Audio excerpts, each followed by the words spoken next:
దాంట్లో భాగంగా మెగా డిఎస్సిలో అవకతవకలు, దాని మీద జగన్మోహన్ రెడ్డి గారి యొక్క ఆదేశాల మేరకు రాష్ట్రం మొత్తం కూడా ఈ యొక్క నిరసన కార్యక్రమాలు చేపడుతుంది.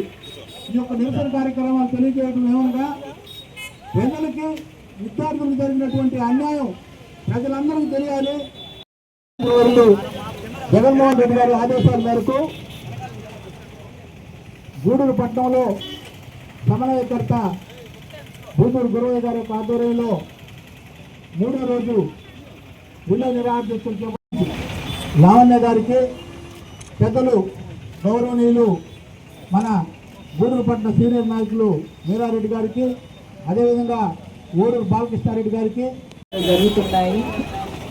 మా మహిళలందరి తరఫున పూర్తి మద్దతు గురవయ్య గారికి తెలపడానికి ఈరోజు నేను ఇక్కడికి రావడం జరిగింది.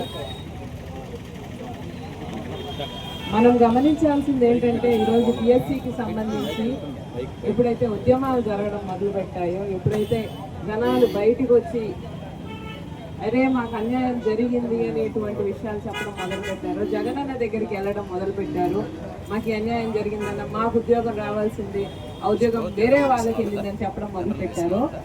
అప్పుడు జగనన్న అరే యువత కళలు భవిష్యత్తు అనేటువంటిది వీళ్ళు పాలు రాస్తున్నారు, మనం యువతకు అండగా నిలబడాలనేటువంటి ఏకైక ఆలోచనతో ఈరోజు అధికారం ఉన్నా లేకపోయినా జగనన్న యువత పక్షాన నిల్చొని జరిగినటువంటి అన్యాయాన్ని ప్రశ్నించేటువంటి కార్యక్రమం మొదలుపెట్టారు. అయితే తప్పు చేసిన వాళ్ళకి ఈ కార్యక్రమం కొంచెం కష్టం కలిగించచ్చు, అంటే టీడీపీ నాయకులకి వాళ్ళకి. అందుకే మొదటి రోజు నుంచి దాడులు జరుగుతున్నాయి, నిరాహార దీక్ష మొదలైనప్పటి నుంచి దాడులు జరుగుతున్నాయి అనేది మనం ప్రతి ఒక్క టీవీ ఛానల్స్లోనూ లేకపోతే పేపర్లోనూ చూస్తున్నాం. పాపం గూడూరులో నిరాహార దీక్ష కూడా మొదలు పెట్టలేదండి. అసలు టౌన్ హాల్ దీనికి వెళ్ళే దారిలోనే పోలీసులు అడ్డుకొని నానా రభసా చేశారనంటే ఎంత భయపడిపోయి ఉన్నారో టీడీపీ నాయకులు అనేది అర్థం చేసుకోవాలి మనం. ఈరోజు మీరు ఉండేటువంటి పరిస్థితి ఏంటంటే, ప్రజలు మిమ్మల్ని నమ్మట్లేదు. డిఎస్సిలో జరిగిన అవకతవకలు ఏంటనేది స్పష్టంగా అందరికీ తెలిసిపోతుంది. ప్రజలు అనేటువంటి వ్యక్తులు వాళ్ళు మిమ్మల్ని అసహించుకుంటున్నారు ఈరోజు. అందుకే ఇంత భారీ స్థాయిలో ప్రతి దగ్గర క్షేత్ర స్థాయిలో ఇటువంటి నిరాహార దీక్షలు జరుగుతున్నాయనంటే, వైఎస్ఆర్సీపీ అండలో ప్రతి యువత మీకు వ్యతిరేకంగా ఈ నిరసన జరుపుతున్నారనేది గుర్తుపెట్టుకోండి. ఈ ఆందోళన ఇక్కడితో ఆగదు. యువతని ఎవ్వరూ ఆపలేరు. ప్రధానమంత్రికి సంబంధించినటువంటి క్యాబినెట్ లో ఉన్నటువంటి మంత్రినే రిజైన్ చేయించగలిగేటువంటి శక్తి మన యువతకు ఉందనేది ఖచ్చితంగా ఈరోజు చంద్రబాబు నాయుడు గారు కానీ లోకేష్ గారిని గమనించాలి.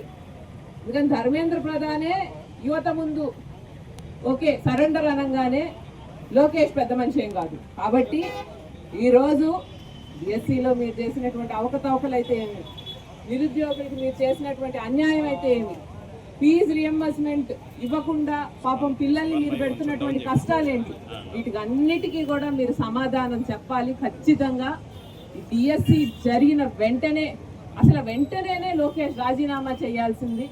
ఎందుకంటే పిల్లల భవిష్యత్తు ఇది తమాషా విషయం కాదు.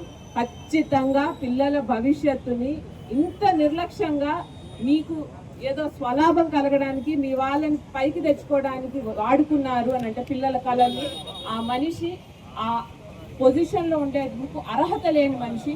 సో వెంటనే విద్యాశాఖ మంత్రి లోకేష్ రాజీనామా చేసి అటే సిబిఐ ఇన్వెస్టిగేషన్ జరిగి మిగిలిన ఎవరెవరైతే ఈ తప్పులు చేశారో వాళ్ళందరికీ కూడా శిక్ష పడాలి అని మేము కోరుకుంటున్నాము. ఇది మా డిమాండ్. దానికి ఈరోజు ఈ నిరసన అనేదే కాదు, ఇంతకు దీనికి మించి కూడా ఆందోళన చేపడతామనేది గుర్తుపెట్టుకోండి.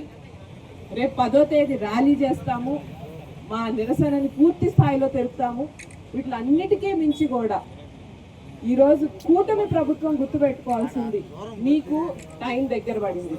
మీకు ఈరోజు మీరు చేస్తున్న తప్పులు చిత్రగుప్త చిత్రాల్లోకి ఎక్కుతున్నాయి. కాబట్టి ఇప్పటికైనా కూటమి పెద్దలు, కూటమి నాయకులు కళ్ళు తెరిచి ఇటువంటి తప్పులు చేయడం మానేయండి. దాదాపు మేబీ ఎవరికైనా కానీ గవర్నమెంట్ వచ్చింది అని అంటే ఒక 5 ఏళ్ల తర్వాత ఎంతో కొంత గవర్నమెంట్ అంటే ఎవరో ఒకరికి ఇష్టపడకుండా ఉండొచ్చు, లేకపోతే ఇంకో కష్టాలు రావచ్చు. కానీ టీడీపీ గవర్నమెంట్కు ఉండేటువంటి లేకపోతే ఈ కూటమి నాయకత్వంలో వచ్చినటువంటి ఒక కొత్త నినాదం ఏంటంటే, అమ్మ గెలిచిన సంవత్సరంలో మళ్ళీ ఎలక్షన్ పెట్టుండే ఖచ్చితంగా మళ్ళీ జగన్ అన్న వచ్చేసి ఉండే వాళ్ళు ముఖ్యమంత్రిగా అని చెప్పి ప్రతి ఒక్కళ్ళు చెప్తున్నారు. జయప్రదం చేయాలని చెప్పి ఈ సందర్భంగా కోరుకుంటూ ఇప్పుడు ఈ యొక్క కార్యక్రమాన్ని ఉద్దేశించి మాజీ కౌన్సిలర్ సుకన్య గారిని మాట్లాడవలసిందిగా కోరుతున్నాం.